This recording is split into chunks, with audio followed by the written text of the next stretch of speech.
Oblique घमंडिया गठबंधन की घटक दल तमिलनाडु के डीएमके के मंत्री उदयनिधि जो स्टालिन जी के बेटे हैं, उनका जो एक बयान आया है उससे ये मोहब्बत के दुकानदार का असली किरदार पूरी तरह उजागर हो गया है। क्योंकि हम ये कह रहे हैं कि ये कोई आइसोलेशन में दिया गया बयान नहीं है। This is not an statement given in isolation, but it is having a complete consequential sequence. आप पिछले कुछ समय से देखिए, बिहार के शिक्षा मंत्री पहले हिंदू धर्म ग्रंथों के बारे में बयान देते हैं, ये भी INDIA ऑब्लिक घमंडिया के घटक दल है। फिर उत्तर प्रदेश में स्वामी प्रसाद मौर्य अभी चंद दिन पहले हिंदू धर्म धोखा है बोल चुके हैं। याद करिए, इससे पहले कर्नाटक में वर्तमान में PWD मिनिस्टर सतीश झारकीवली जो कांग्रेस पार्टी के हैं, मुख्य घटक घमंडिया गठबंधन का, ये बोल चुके हिंदू शब्द बड़ा गंदा है जब ये कार्यकारी अध्यक्ष हुआ करते थे कर्नाटक प्रदेश कांग्रेस के।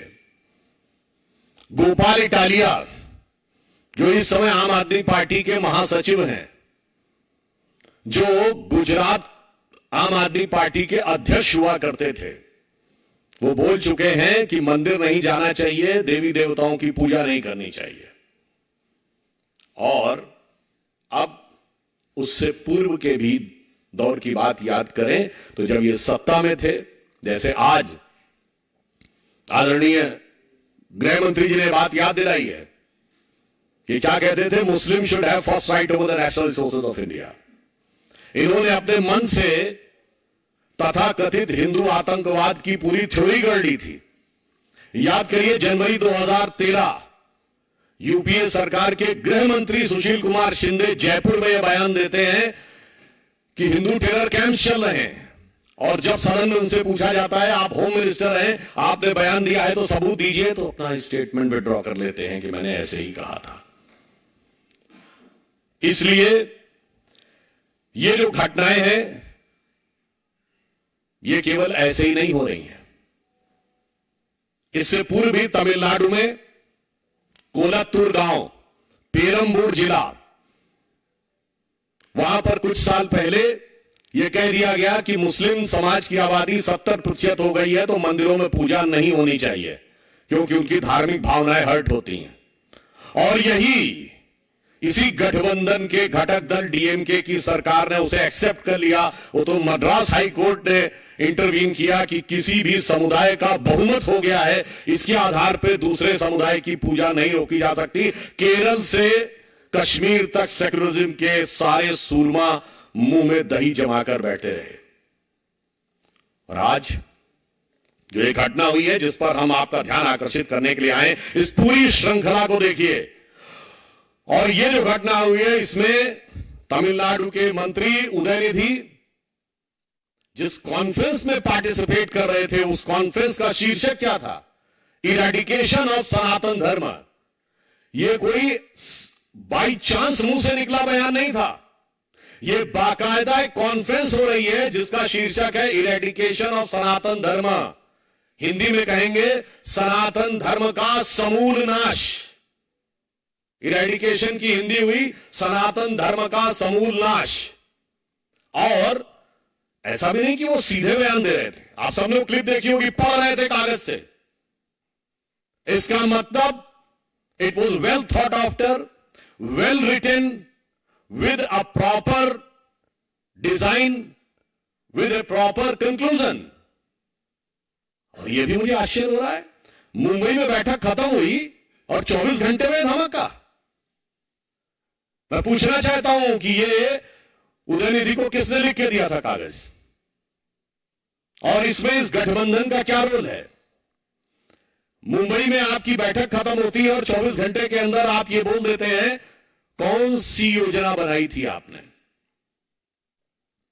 और जब आप किसी समुदाय, किसी संस्कृति के समूल नाश की बात करते हैं, तो मैं कहना चाहूंगा, unequivocally and technically it is the case of hate speech.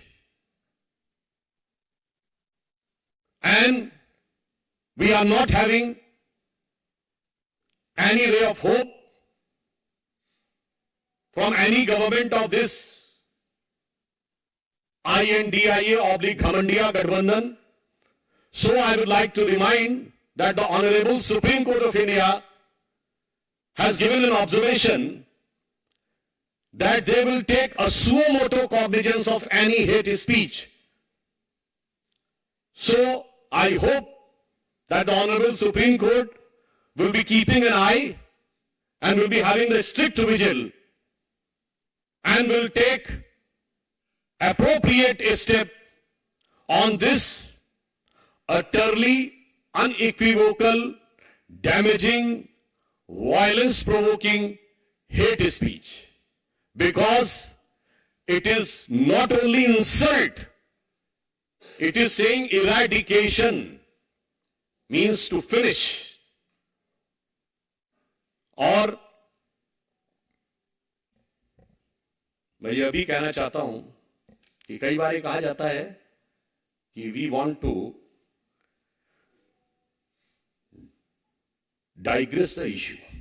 I would like to remind to Mr. Rahul Gandhi that during his so-called Bharat Jodo Yatra, when he was passing through Tamil Nadu, he has taken in his yatra Mr. George Punia, who has openly said that he wears the shoes because he considered the land of Bharat Mata apavitra.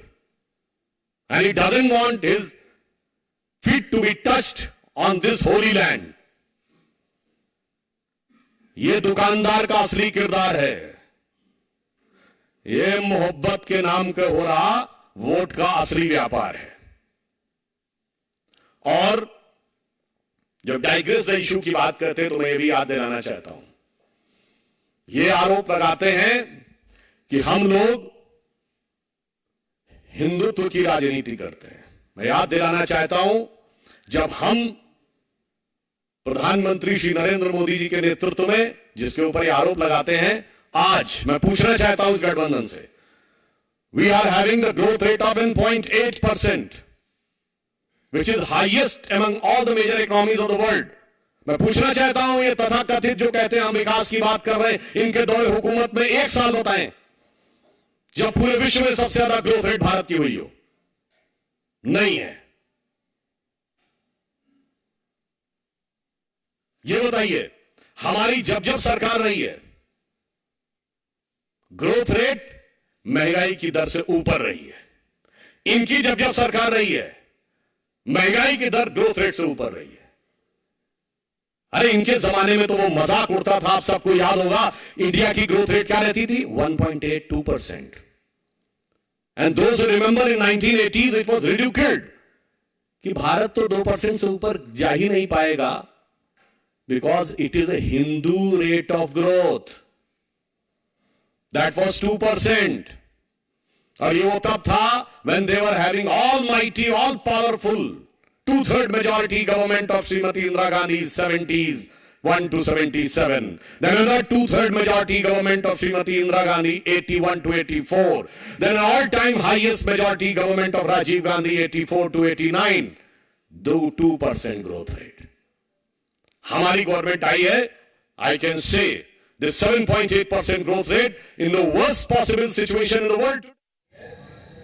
तो आप सुन रहे थे Sudhanshu Trivedi press conference करके कांग्रेस पर और विपक्ष पर निशाना साध रहे थे.